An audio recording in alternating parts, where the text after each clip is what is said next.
All righty, welcome to No Exit Experience, where everyone gets a chance to talk unless you slow over your words like I just did.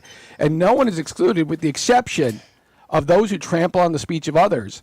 It's a show where all topics are welcome and no one is censored giving their honest views on these topics. If you can handle that, then hop on the bus.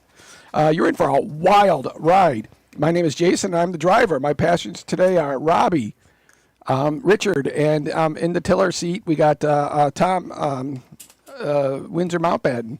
So is that a new name for him? Moped? Windsor Mountbatten. Mountbatten.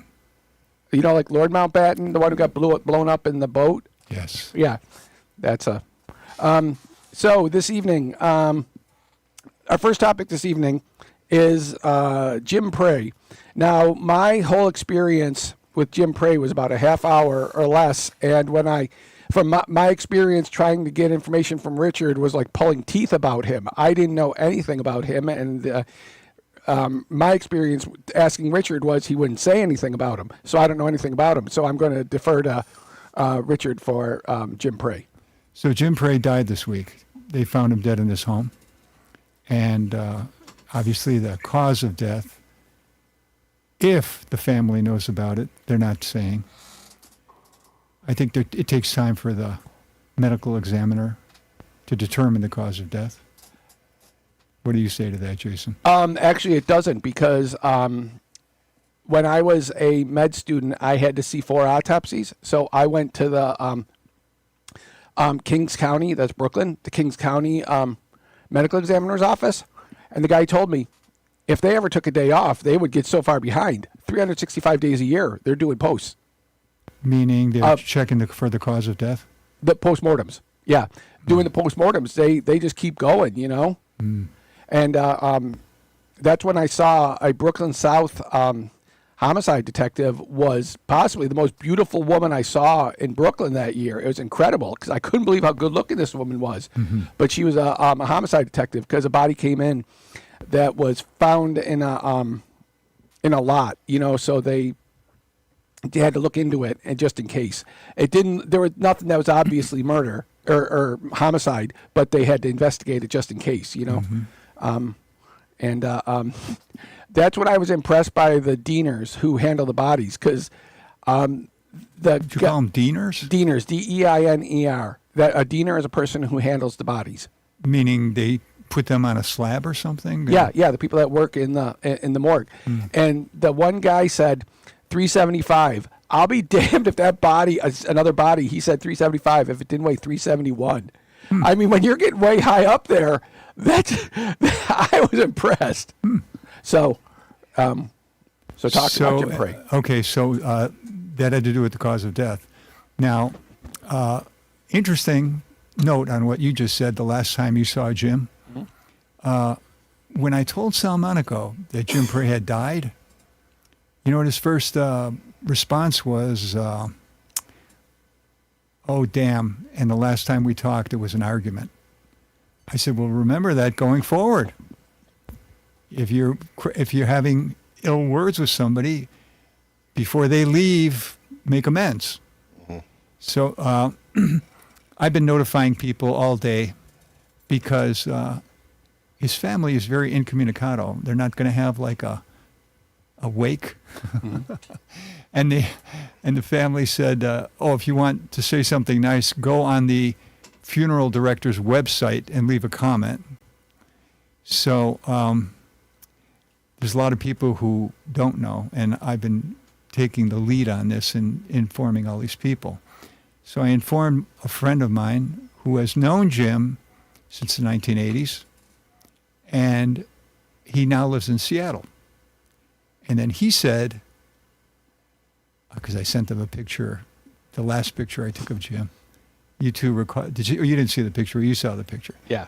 And he said, to tell you the truth, if you had not said that was Jim, I wouldn't have believed you. And it dawned on me. In his mind, he's got the image of Jim from the 1980s.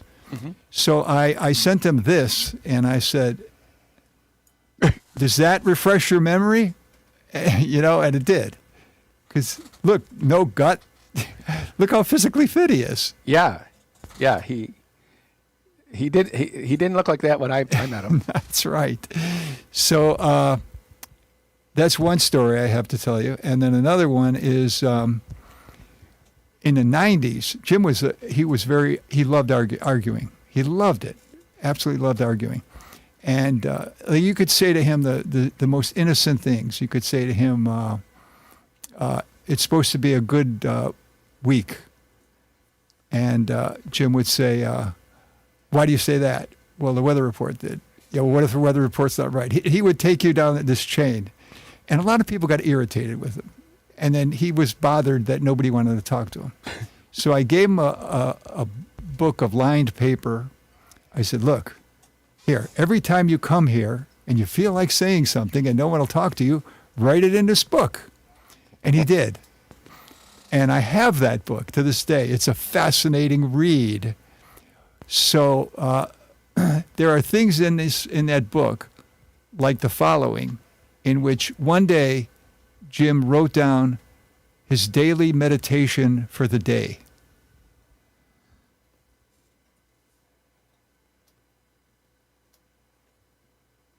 Okay. That's I thought that was commendable. Do either of you follow that view? not really, but somewhat. I see. I probably would lie to myself. So. Oh. And another quality. There's Jim back from the 1980s. Wow, look how thin he is. He looks like the Unabomber. He does. Well, Jim was a big fan of Ski Mask. Oh. Never met Ski Mask. So Jim came to the studio and he said, can I do a video clip denouncing the bad things that Ski Mask does on his show? And I said, okay. And he said, but I got to be in disguise. I said, okay, you can be in disguise. And he said, then I got to think up a different name. I said, well, what's your new name going to be? He said, Marcus. Man against the ridiculous comments uttered by Ski Mask. Oh. Okay.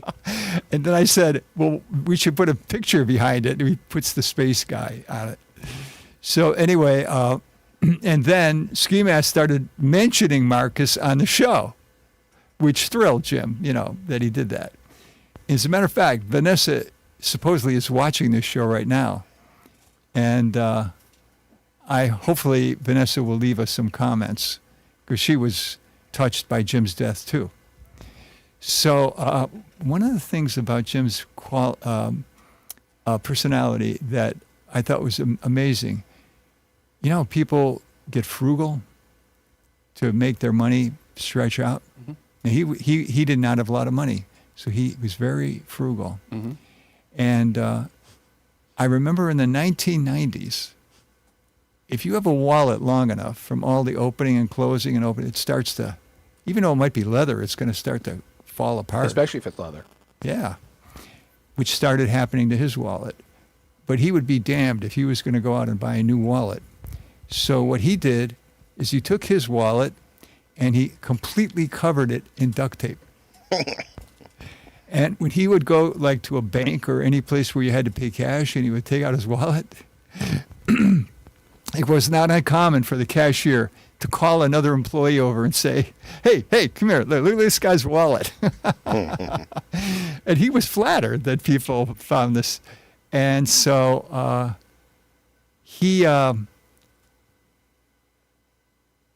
if there was a hole in his wall, there's Paula, Greg. Okay. If there was a hole in the wall in Jim's house, you got to admit Paula looks great. Doesn't she? Yeah. Hello there, Paula. If there was like a hole in the wall, he wouldn't bother patching it. Too much time, too much energy. He puts a piece of duct tape over it. So, yeah, Jim will be missed. And people are asking me how am I handling it, and I tell them, well, today is a flood of memories because I've taken so many photos of him, and I've been influenced by him in so many ways. So that's what I tell them. Like how? Well, number one, I was inspired by his frugality. Okay, I believe in frugality myself. I don't like to see people wasting things. Like when I look at the U.S. government and all the waste, it irritates me. You know, A guy I used to know, he would say rather poetically, "I come from a frugal people." and That was what his did he- way. That was his way of saying he was cheap. Well, that's you know, you can look at it either way. You're cheap, or you appreciate the value of money. But the way he said it, "I come from a frugal people." Well, that's fine. He can say it any way he wants. I mean, you know, that's like that the culture is frugal, and the way he said it, "I come from a frugal people," Fine. because saying a people versus a culture. This is where Ski Mask meets Jim on the show. These are nice clips you got there, Tom. So eventually, you know, they became friends. Ski Mask and Jim, and Vanessa and Jim became friends too. So even when Vanessa was here doing a show last week, she said, "What's going on with Jim? Usually we write every single day, and now he's not communicating at all." Could he have been dead?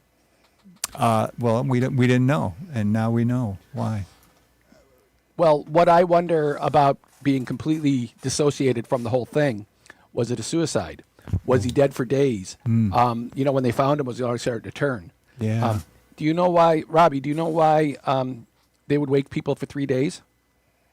Wake them? Because Oh, you mean their- awake? Awake. Yeah, because their body starts deteriorating and melt, like in a way, a melting. Well, it starts to decay because then they can't be, their body can't be stolen. because they take the blood out of them, and the blood is the one. No, I'm talking like old days, like Yeah. 150 years ago, or like in Ireland. They'd wake them for 3 days because then the body couldn't be stolen because it was already starting to turn. Yeah, because I had a friend who was like, I remember his twin brother came to my house. He was like saying if I had a ladder, because he wanted to see how his brother was doing. They were going to pick up his, he wanted to pick up his twin brother. He didn't respond or anything. So I guess they finally found a ladder and a hammer. They couldn't get through the window, so they had to take a hammer, break it, unlock the door, and he found his twin brother dead. He didn't have. I've heard stories about that, saying that the twins feel something. You know, like when the one dies. Did the twin brother say anything like that? Not really, but he's used to him texting and calling his mother every day. And when he's like when he needs to go pick up his meds, he's always prompt to it, picking up his meds. Because there was a Dragnet rerun that was on, so that was 60 years ago, and they talked about voice printing. But people that are identical twins can have the same voice print because they're the same height and they have the same design. Vocal cords, yeah. Yeah, because like my annoying, raspy, shitty voice, you know, I'm the only one who possesses this trash. You know, I can't sing. I guess if I had training, I could probably sing better. You know. So you've never listened to Jordan Peterson on YouTube? Because you two are like identical twins with your voice. Really? Yeah. No, I don't even know if Jordan Peterson is white or black. I see. Yeah, because I think of Jordan Peele, and Yeah. so yeah, no, I don't. The only thing I watch on YouTube is music videos.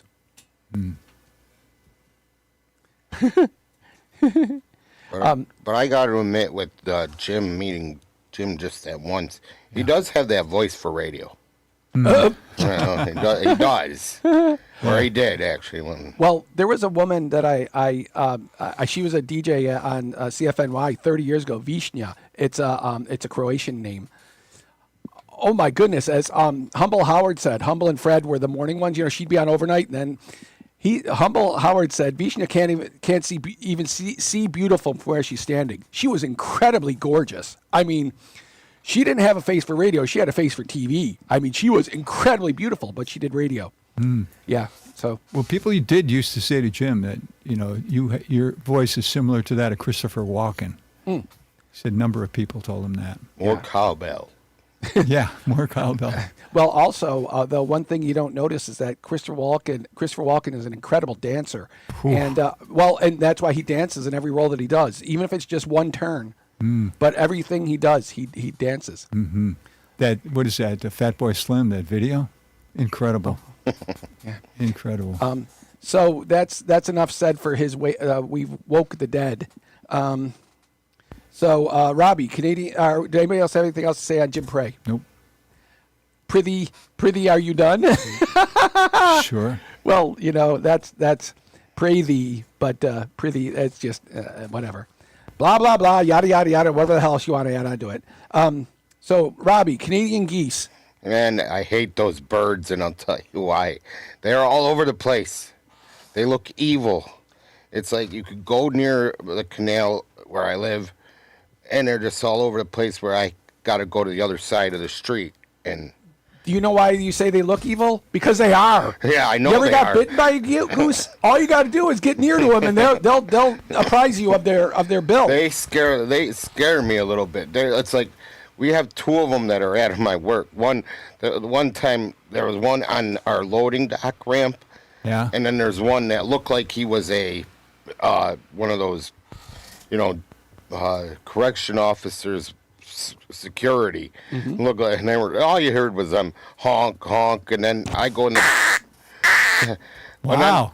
then I'm going to Hunter. I go in the back of my work and get some material, and all of a sudden you hear them honk honk, and it sounds like they're dive bombing the roof. I'm like, well, if one of them falls through, I'm running. Well, if you want to hear something really loud, look up a trumpeter swan. Not, instead of a Canada goose, geese, swans, ducks. They're all noisy bastards. And but a trumpeter swan will bellow.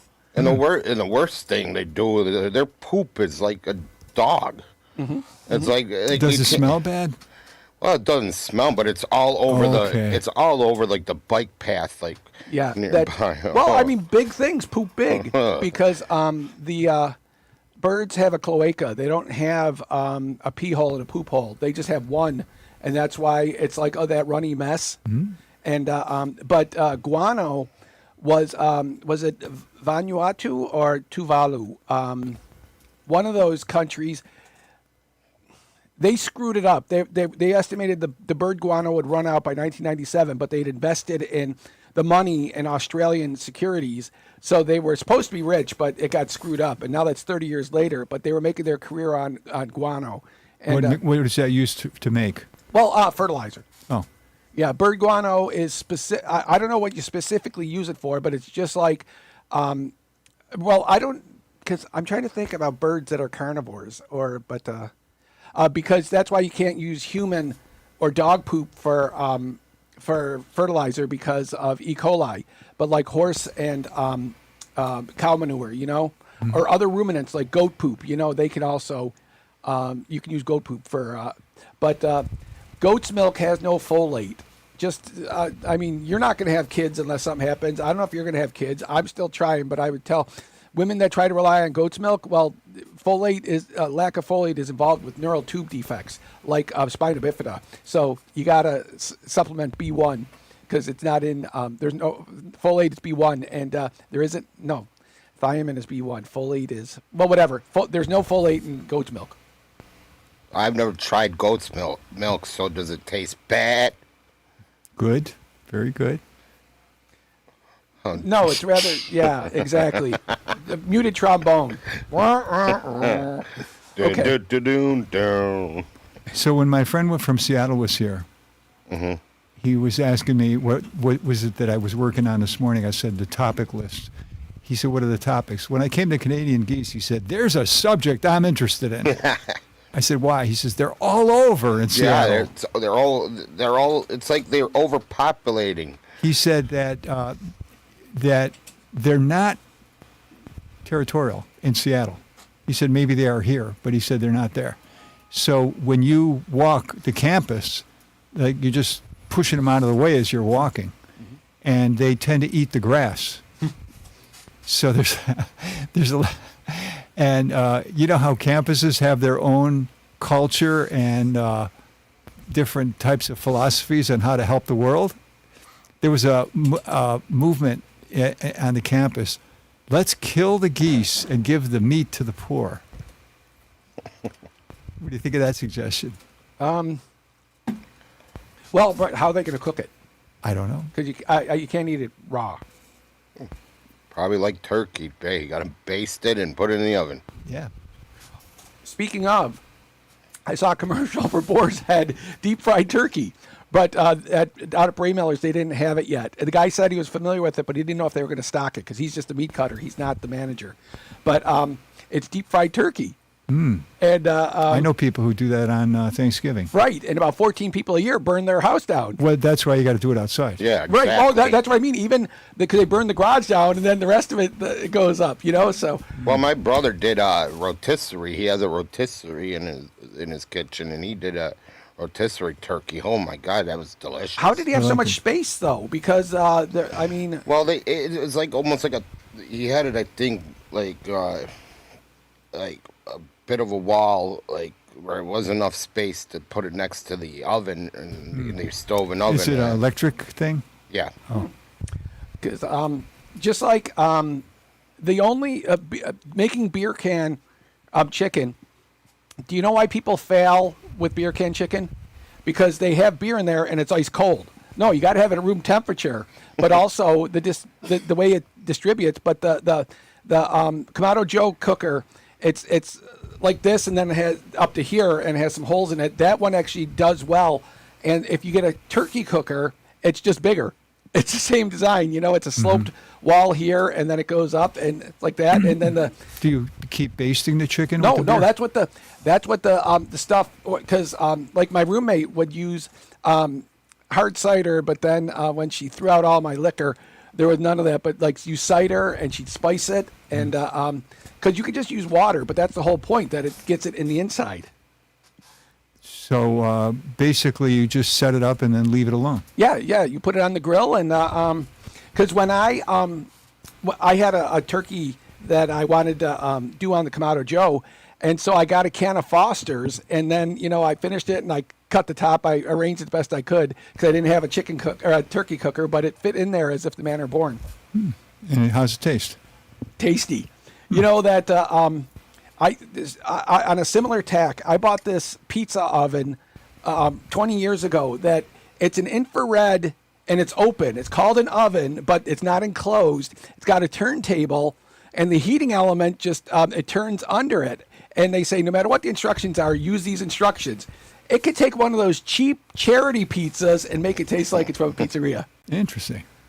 Did you know that the oven makes such a difference? Yeah. And that's the thing. It's all wide open, You know, the cool part too is there's other ways of cooking now. You got air fryers that are pretty good, and then they have toaster ovens, I guess. Well, we've had the for air years. fryer is just a convection oven, so if you have a convection setting, like our microwave also has a convection setting. So, well, we've killed that one. No, Anybody we else? didn't kill the Canadian geese. We killed that one. Although that could be a good meal. So we'll go on to something a little more sanguine. So, Richard, pain and suffering. Okay. It's something I was reading about recently that had to do with Buddhism. Oh, okay. And the professor said, number one is you have to understand how everyone in the world, without exception, experiences suffering. Then he said to the class, you know the difference between, you know what suffering is? And all these people gave their opinions. And he says, well, let me explain to you what it is in Buddhism. Pain is physical, such as you're feeling a pain in your knee.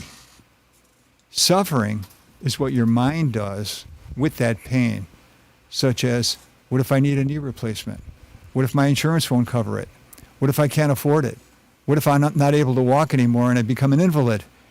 So suffering is how you compound the circumstances you are in by obsessing over them.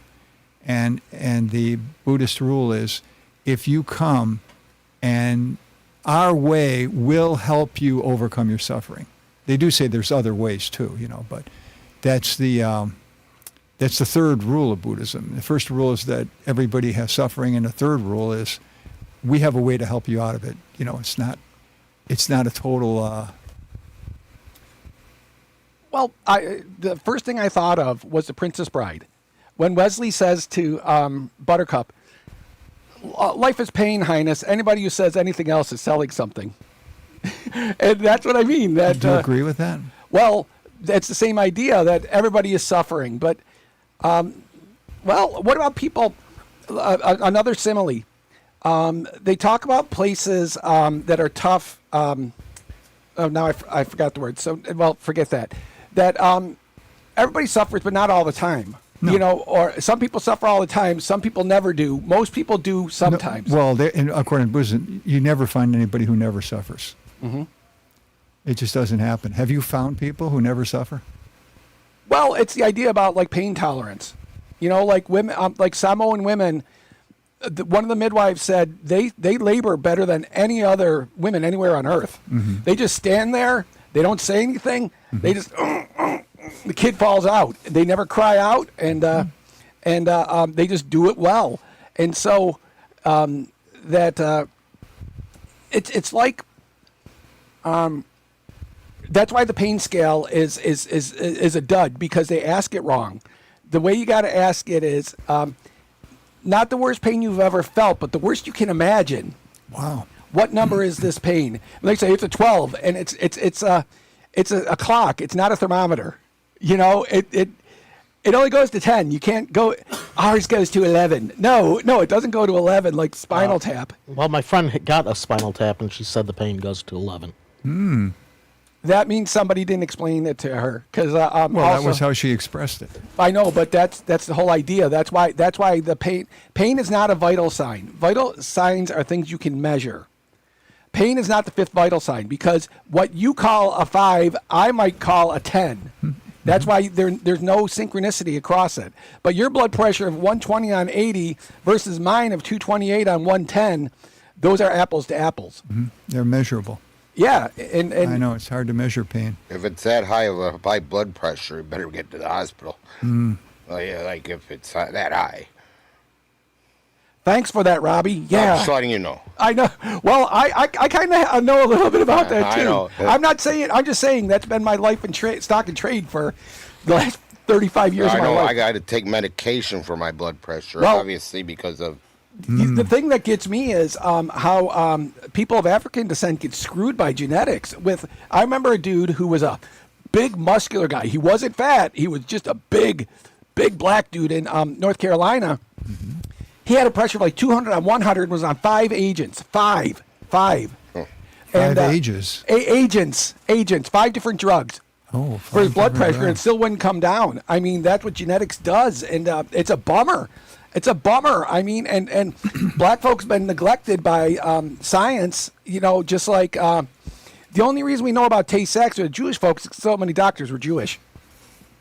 If there's diseases that affect people that are Muslim, we don't know about them because there's You no. mean they don't get reported?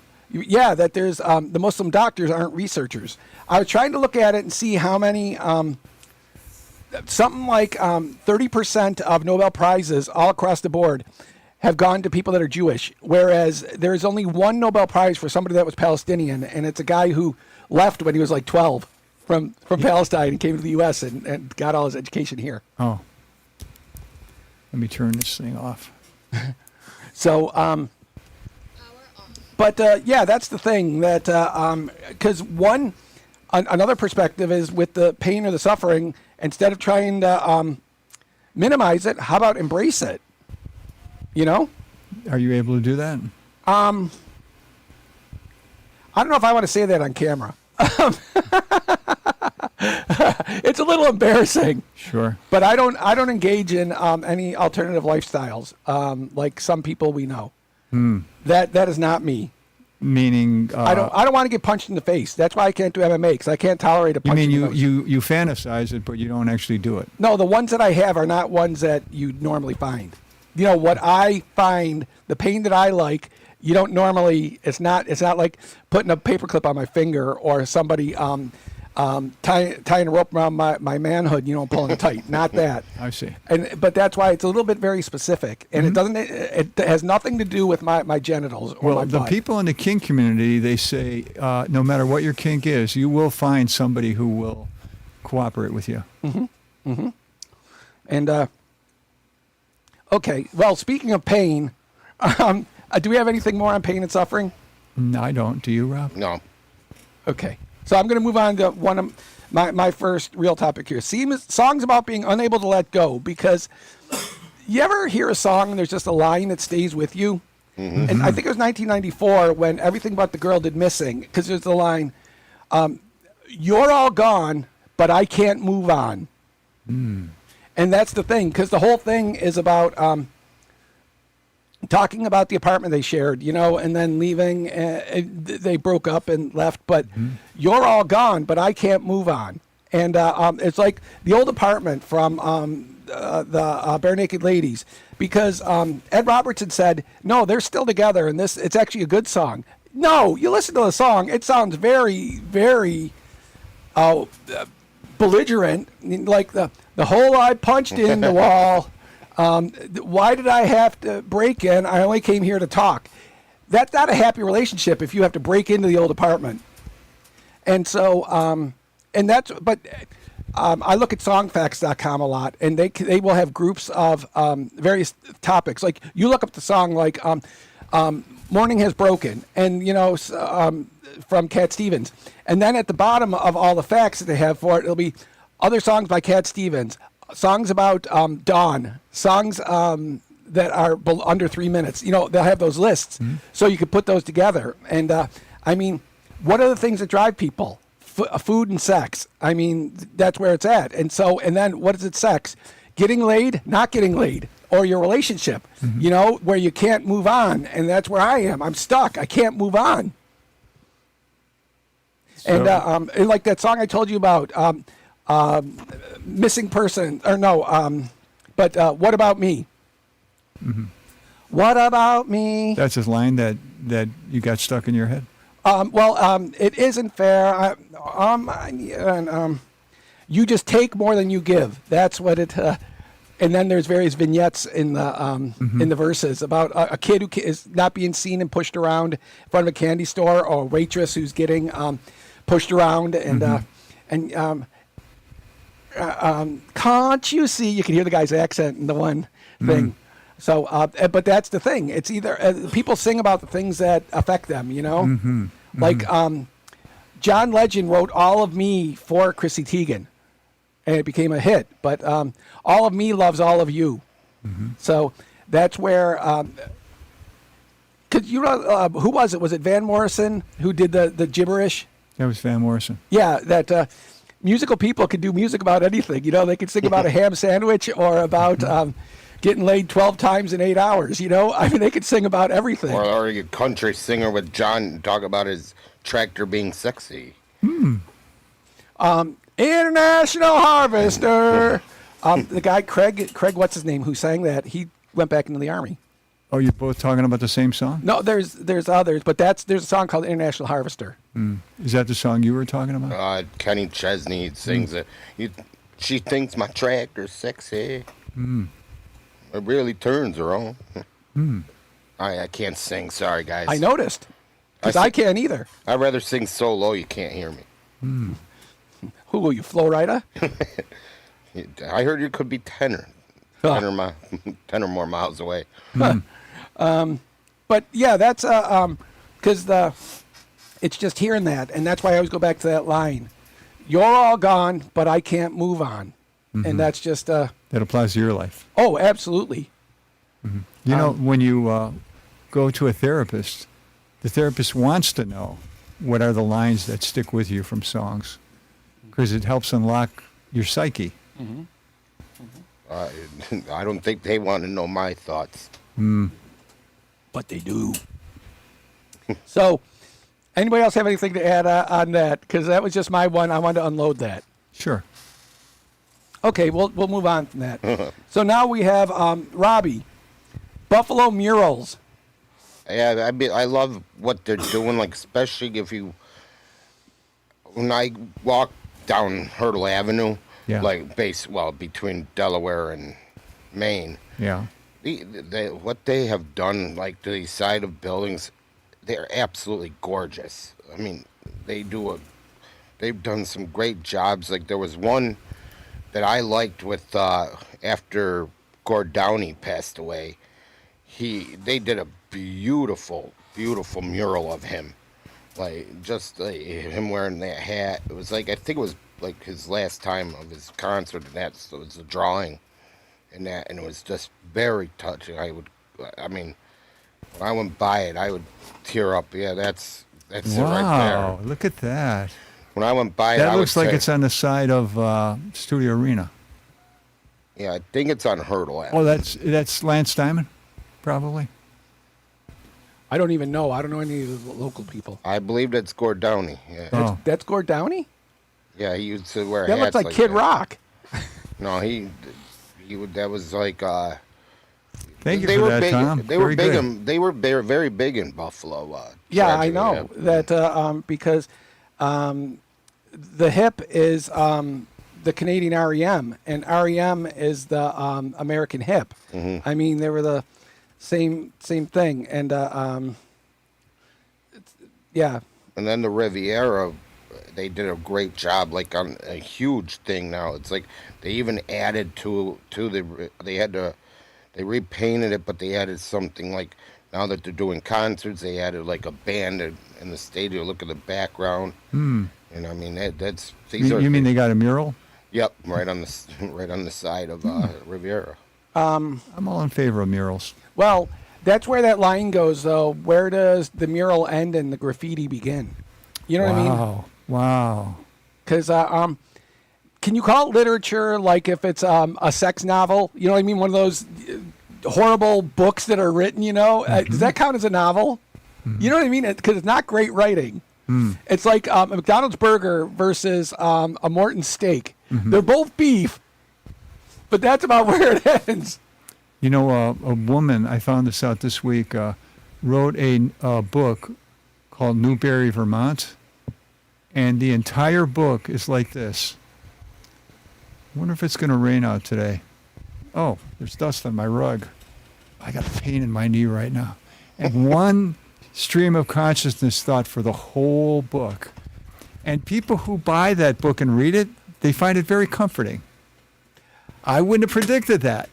So it's is it like Finnegan's Wake though? You know, just- Similar. but That's I got a mean- lot of stream of consciousness. Well, and it begins and ends with the same thing. It comes in a circle. You know, the first sentence and the last sentence they bookend it. Yeah. Avoid Ulysses or Finnegan's Wake. Try Dubliners. Oh, I like them. Dubliners is just stories about people from Dublin, just like Armistead Maupin's Tales of the City about San Franciscans. Sure. Okay, that and $4 will get you a cup of coffee, except at Starbucks. It's literature. And it's over my head. Don't even worry about it. What was that? What did somebody say? Most people have not read Ulysses. You know, most people haven't read Ulysses, even though no matter what they say, most people haven't read it. You mean the people who claim to have read it? Partly, but I never read any Yeats because I did French. I didn't do any English. The only English I did was Milton. So, you know, this summer they're going to have a blockbuster movie called The Odyssey. Yeah. Have you heard all the hype about the movie? I've heard I read the book, but that's it. Yeah. So Ulysses is a modern retelling of the Odyssey. Well, that was what The Outsiders. Also, 1981, the movie, and the book was from 1980, I think. Hinton, yeah. S.E. Hinton. No, wrote not that. not. Oh, not. I'm sorry. Warriors, the Warriors. Yeah, Susie Hinton did The Outsiders, but that was 1983 was the movie. But 1981, the Warriors, like Daniel Hugh Kelly doing the beer bottles on his hands and saying, "Warriors, come out and play." And people that know the movie, The Warriors, they know the line that Cyrus says, "Can you dig it?" And it's that's where, and that's the idea about like the Odyssey. They got to make it back from the Bronx to Coney Island. Mm-hmm. And if you know the city, that's as far as you can go. Because like I said, the A train is the longest train, and that goes past Coney Island and keeps going because it has to go out to JFK. But like I took the N train, and the N would take you down to Coney Island too. So that's what the story gets told and retold. I just wonder if it'll be any good because also it's like 3 hours long or 3.5 hours. Mm-hmm. Well, I mean, it's Christopher Nolan. Yeah, but So, I mean, he has a lot of credibility. right. But is this going to be a Heaven's Gate? You know? Who knows? We'll Well- have to find out. He didn't present it at Cannes. The Cannes people were like, you kidding me? You're not going to be showing it at our festival? Like, what's going on? I wonder if it's not it's not done editing yet. You know, because I know that he's a perfectionist. That's a good point. You know, but not as much as Stanley Kubrick, because Kubrick would keep cutting even after the first run in the theaters. You know, and you were lucky if you saw this scene because it wasn't there the next week. And so, but you know that, well, why do we say Odysseus and Ulysses. and you know, and Perseus and Theseus, but we don't say Zeus. We say Zeus. Right. How come we don't say Odysseus or No, you're Perseus? right. Right. And know- I knew a guy from Greece, and he said it should be Zeus. Yeah, somebody on Wheel of Fortune, he lost because he said, instead of saying Achilles, he said Achilles.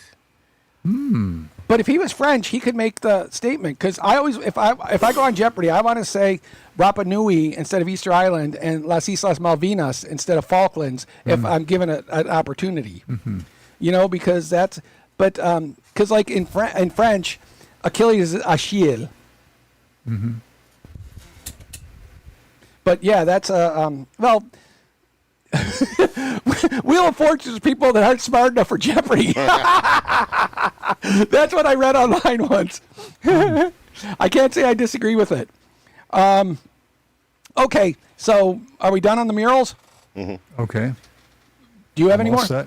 Okay, Richard, the enhanced games. Okay. Tell me if you agree with this premise. May 24th, an entrepreneur had a custom-built arena at Resort World in Las Vegas.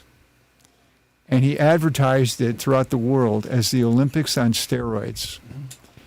And it embraces the idea of using performance-enhancing drugs. And he says that these are not a bad thing, they're a good thing. Rather than pretend you don't have them in the games, and chances are that people are already figuring out a way to use them, right? Why not just embrace it and have these games? Now, this event had massive financial backing, okay? 42 elite athletes from around the world flew to Las Vegas to take part, including former Olympic medalists and world record holders. If you participated, obviously you got a very handsome fee. And if you won your event, you got $250,000. But if you set the world record, you got $1 million. That's a hell of an incentive. Now, this is something interesting. Oh,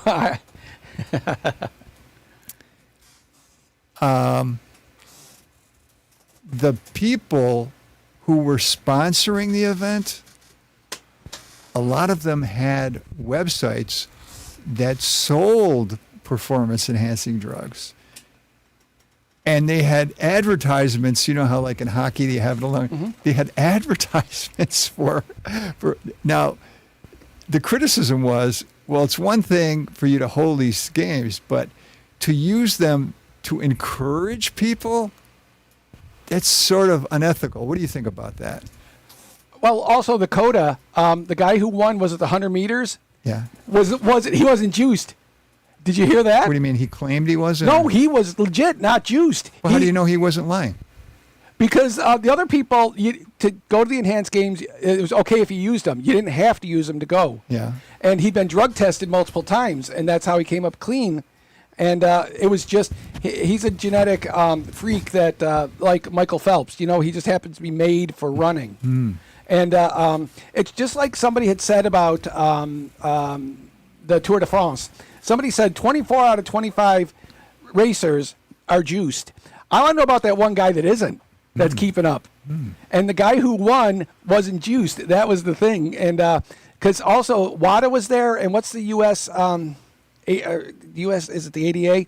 But they tested a couple people randomly. So, but also if you set a record and you even admitted you're juiced, it won't stand.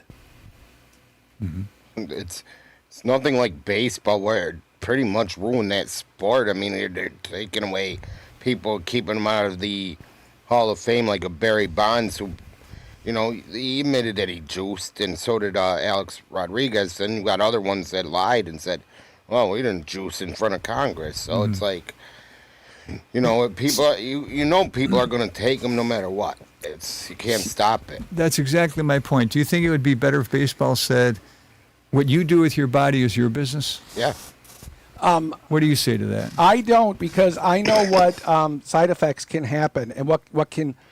I mean, the worst case scenario, somebody who's already a pro athlete and is twisted up tight and takes steroids and has a psychotic break and kills himself or somebody else, that is not outside the realm of possibility. That's not like hitting the lottery. No, that's like about the chances of you getting all green lights going to work. I mean, it's not rare at all. And likewise, your body makes steroids all the time. The one you don't even think about is cholesterol, but it's right there in the name, sterol, cholesterol. And then that's made into other things. And like Ben Johnson back in '88, he used Winstrol, which was stanozolol, which was a horse steroid. Winstrol was also called Winnie. And what noise does a horse make? Whinny. Yeah. And that was the horse steroid. And when you put steroids into your body will dial down what it makes. And so if you stop immediately, now you have a gap because you need the steroids to live, and you have this hole. And so if you're putting octane boost into your gas tank, and you're going fast, and you take that out, and the car is, now you're wondering why it's like boom, boom, boom, boom, boom, boom. And that's so I just think from the science side of it, like in anything worth, there's a school of thought that says anything worth doing is worth overdoing. And do you know what blood packing is? No. That's when you put more blood or red blood cells into your blood, so that you can carry more oxygen. One way to try to do it naturally was they would sleep in the oxygen tents that were deprived of oxygen, as if they were at altitude, because then you make more red blood cells because there's less oxygen, so you need more cells to get the same amount. And then just injecting bags of blood. But your hematocrit, which is the percent of your blood that is red blood cells, should be between 45 and 55. If you get up to 75, your blood is sludging. And if you get over 80, you're probably going to die. Because the sludge will cause stagnation, and then you're going to throw clots. And then either you have an MI, a big MI, and you die. What is an MI? Myocardial infarction. The when people say they had a heart attack, what that is a vaso-occlusive crisis, where the vessel is blocked, and whether from spasm or from a clot or a plaque that is broken off, that tissue will die. And the tissue that is there, it looks like a target because the middle will be dead. It'll be injured or damaged around it, and it'll be injured before. So you'll have pain, more pain, no pain because it's dead. So this thing about performance-enhancing drugs, and it can affect your brain. Yeah. Oh, yeah. This week in the news, Mario Lemieux died. It's Claude. Claude Lemieux. Yeah. Is Mario related to him? No. No. No, that's just a very common name. Okay. His brother, I think, is Jocelyn Lemieux. Yeah, his younger brother, Jocelyn. And they didn't announce the cause of death, and then they did. It was suicide. Yeah. But the next question for me is, well, what drove him to suicide? And one of the things that people are speculating is maybe he took performance-enhancing drugs. Well, there's another thing though too, because there were NFL players that died, like committed suicide, and they're looking this up. It really, like, the NFL has done a lot more research as a CTE. Yeah, because you can only diagnose that on You autopsy. have to look at the brain. Yeah, and I would think that's more likely than PEDs. Because he was a fighter, right? Claude Lemieux? He didn't shy away from a fight, but he wasn't known for that. He was more of a technical skill player. Yeah. But even getting your head belted, like Tim, what was the name? The kid in the 20 years ago for the Sabres who, Well, Tim just- Connolly. Yeah. Yeah. Tim Connolly had too many concussions and he had to stop. And it even shortened Pat LaFontaine's career. Mm-hmm. Like, once he got hit when he was playing for the Rangers, it was like he was done. And Lindros too. And that's the thing, that's more likely that, getting your head belted around. And anybody, my dad said when Muhammad Ali was younger, he was slick. He was the Louisville Lip. I mean, you didn't have to watch him fight. You could listen to him talk, and he was just so good. What you saw at the end when he was a drooling, couldn't say anything, that's your CTE right there. Now, there was a WWE wrestler back in 2007 named Chris Benoit. Yeah. Who took steroids, and a lot of it because he was getting headbutts and his head was hurt, and it made him crazy to where he killed his wife, Wow. his kid, and then he turned it on himself. Wow. And they found out it was steroids. Well, but So maybe that's what happened to Claude. Well, but it's as always, it's multifactorial, and I'll bet you dollars to donuts. You can't say it's one thing because the PEDs will lead to other changes, but getting belted in the head, that many times, that and that's why wearing helmets even isn't a cure. Because you still get your melon rung. Because even if you're wearing a helmet, your brain still gets sloshed around in the brain case. Mm-hmm. So, Yeah. and that's why when you're in something, if you're in boxing or if you're in lacrosse or you're in hockey, all three of those sports involve hitting somebody else. Like lacrosse and hockey are the only two professional sports that allow fighting. And Did you know that, Rob? I didn't know that. Yeah. Well, and- boxing, obviously, but but lacrosse, people don't even think of that. but you got to think. You got to look at it this way. Fighting is the point of boxing, and you rarely see boxers do a match and then fight about it after. It's like it's Right. out of their system. Right, you know what because I they're mean? professionals. They embrace each Yeah, other. yeah. You know. And it's just that's your time and because Yeah. it's the fighting against yourself. Unlike virtually everybody you'll ever meet, I have a college credit in boxing. A cause credit, College credit. college credit. Yeah, that we had to do boxing and wrestling, and so I have a half credit in each. And boxing sucks. I mean, you got to be so in shape to do it. Mm-hmm. I mean, even before, 'cause like when you see Sugar Ray Leonard jump rope, all these guys can jump rope like that because they're so fit. Mm-hmm. Well, that's Alexander Usyk. He's a heavyweight champion. Put his boxing thing on a line to a MMA fighter this week, and the MMA fighter was winning throughout the whole match until the last round, and then Usyk turned it on and won the fight. They stopped the fight, and there's an example. Either he caught a second wind and was able to do that, or he was just waiting for the guy to get tired out. Mm-hmm. The rope-a-dope strategy. Mm-hmm. Yeah. Yeah. Who was the boxer in the 60s, Archie somebody, that George Plimpton? Manning? Archie Manning? No, he was a quarterback. He was a quarterback for the Saints. Oh, yeah. Archie Moore. Moore. Yeah, Archie Moore cuffed George Plimpton around for a little bit, bloodied his nose. And George asked him, what if you really turned it on? How long would it take? He said, about the time it would take you to feel a nip of a guillotine or a tree to fall on you. And that's why, I can't take the punch in the nose. I'll bet you dollars to donuts it was him getting tired out. Because if you're not using your arms, you use your legs too, you get that much more tired. That's why MMA fights are shorter. because they couldn't go 12 rounds of 3 minutes each, doing MMA. Do you approve of the MMA fight in Washington? I think it's a publicity stunt, to be honest with you. But aren't the taxpayers paying for that?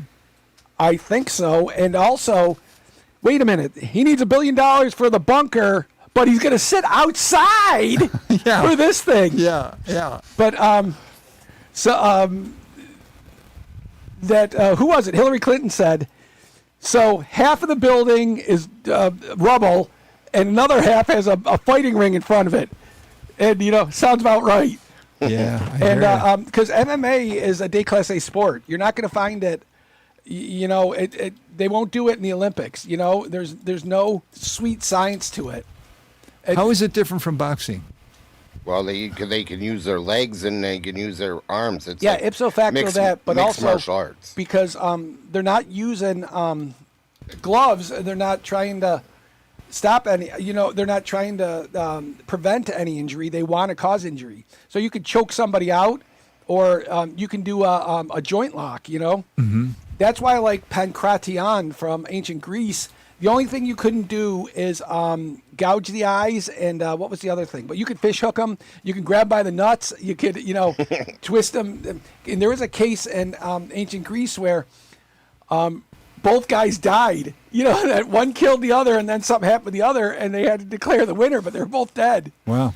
Yeah. And I fact-checked it, and they claim the entire event is being paid by private money. Are you skeptical? oh, of course. Oh, okay. Just like America, it's supposed to be nonpartisan, America's state fair. Yeah. But ipso facto, Trump is involved. Everything becomes partisan. He can't help himself. I know, and the corruption is so bad. Do you know what happened? Was in the news just today. Dell computers. Mm-hmm. You have Dell computers. You buy them at a store. They got a $9 million contract. Billion, isn't it? Is it billion? Yeah. To make computers for the Pentagon based on their request, and obviously your stock goes up if you get it that big. The day before yesterday, Trump invested $1 million in Dell stock. Not good. Not good. and- Rob. Not good. But what you say, Charlie Kirk brought people together. No, he didn't. He did not. But like with when he mentioned about the that fair, that American thing going on, you notice how the musicians are pulling out, which I agree with it. They don't want to be part of this whole political thing, the whole political atmosphere. They're trying to sell records. They want people to listen to their music. Yeah. Music I don't only. think that has anything to do with it. It's because it's a partisan event. It's like Martina McBride said. She just thought it was like every other county fair and state fair she'd sung at, just like the same thing. Well, but it immediately became partisan. Well, what I was saying, if they did like an American fair after, let's say, a Yankees game, that would be cool. That would be, they would love it and embrace it. All you got to look at is any holiday like Memorial Day or Veterans Day. What other presidents have tweeted and what Trump puts up, and Trump saying he said, was it the Christmas or Easter message that people could rot in hell? Come on. That is the most unpresidential thing, you know? Yes, true. He has a right to say whatever he does, but he should show a little more class being the friggin' president. Yeah, I'm in agreement. Because if he was your neighbor, you'd bring your kids in because you wouldn't want him around them. And he smells like literal shit. That's what Adam Kinzinger said. Okay. He smells like ass because he wears a diaper all the time. But that's what he said. He smells like ass. And that everything is about him. I mean, like, so that's why that America's, because Okay, the other one. you got a minute to tell a joke. Oh, yeah. So how many apples grow, how many apples does an apple tree have? I don't know. All of them. Do you understand the humor in that? Yeah, they didn't fall at the tree yet. How many does it have? Well, all of them. So you're expecting a hard number, like 100,000 or 50,000, but no, all of them. Oh, I see. Wow. Wow. Yeah, I don't get that one. Well, you just did. I just. Wah, wah, wah, wah. I don't get the humor in that. All of Robbie's are. Okay, so, well, we're running out of time. We barely got to half of our topics. So if you want to comment on the show, you can comment on our socials or if you have my number, you can text me. And let's see. We hope you had a good Memorial Day and enjoy the hot summer. And what else? The train is pulled into the station, or the bus is in the station, and saying, "Get your asses off the bus, because I got to go off duty." Okay, say goodbye. Bye. And